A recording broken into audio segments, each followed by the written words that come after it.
Welcome back to OMBI Anganwadi. In our previous video, we learnt about different aggregate functions and how they help in summarizing the data by calculating values like count or sum from an entire data set. But in a real world scenario, we rarely need one single total. Instead of just the total number of employees or total sales, we may need to calculate number of employees in each department or total sales for each region. To create these kind of summaries, SQL provides us with the group by clause. Group by segregates each unique department as one group, and count helps in calculating the number of employees within that particular department. So in this video, we will understand how the group by clause works and also see how to filter those groups with the help of the having clause. Now let's take a look at a few examples. Let's first go through the first example. What is the total sales amount for each territory? And the source table is sales.sales order header. So now I'm in my SSMS query window connected to the AdventureWorks database. Since we want to calculate the total sales amount, the column would be total due and we would be using sum of total due. The query would go like select sum of total due from sales.sales order header. Now this query will give us the overall sum, that is one single value. But here what we want is the total sales within each territory. So another column which I would like to see is the territory ID. Territory ID. And now we want the sum for each territory, that is the grouping needs to happen on the territory ID level. So we will be using the group by clause and group by territory ID. And I can also give an alias name here. Total sales. So when we run this query now, we can see the total sales within each territory. So what the group by clause has done here is, it identified each unique territory in the large data set and created these groups. And with the help of this sum function on the total due column, we got the total sales value for only those particular territories separately. And you can also use the order by clause here in case you want to sort the territory ID. So the order by clause will come after the group by, so it will be order by territory ID.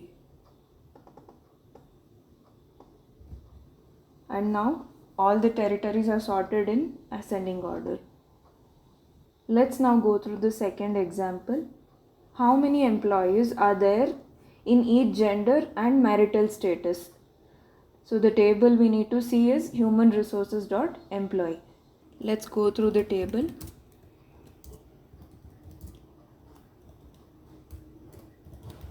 Human resources.employee.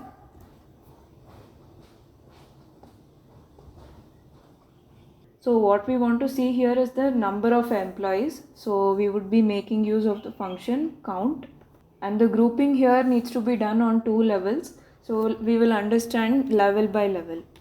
So let's start by writing the query using count of star.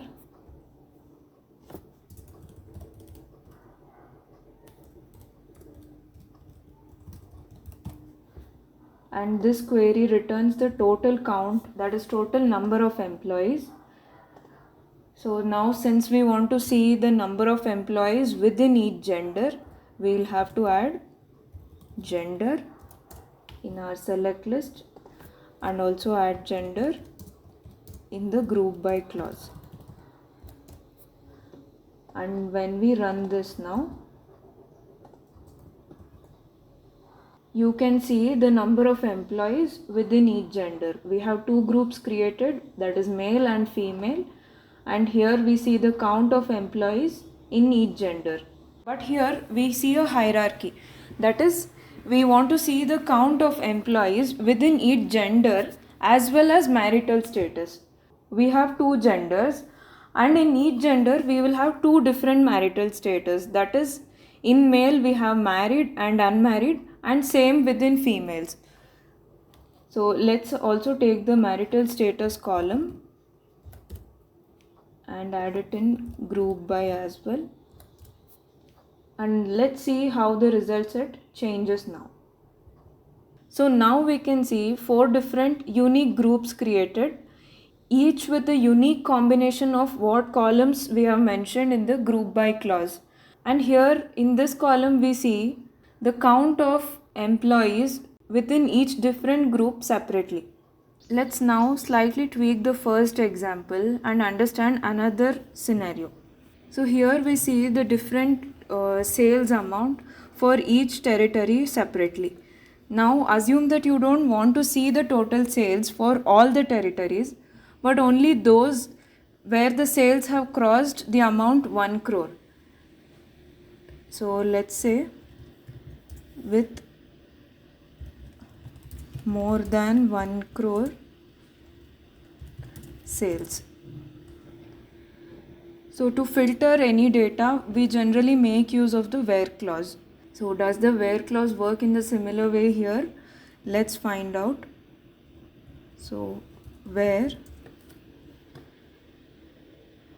sum of total due greater than 1 crore. Let's try to run it now. This doesn't work because where clause filters each individual rows before any grouping has happened. But here, the sum of total due holds values which are aggregated or grouped on the basis of this territory ID group. So since this is a summarized or aggregated value and not an individual row of the table, the where clause will not work with filtering out of grouped values. Having is specially designed to do filtering on the groups which are created. So instead we make use of something called as a having clause, and this should come after group by. So it will be group by territory ID having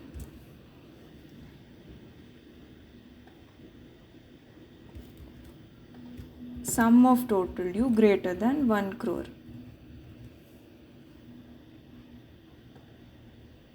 If we run this now, we get only those territories where the sales amount has crossed 1 crore value. In this video, we understood how the group by clause groups rows having the same values and how the aggregate function summarizes values for each different group. We also saw how we can filter the data based on these aggregated values with the help of the having clause. And one very important point to remember before concluding this video is that where clause helps in filtering each individual rows of the table, but having helps in filtering the groups. Stay tuned for more content on SQL and do subscribe to OMBI Anganwadi.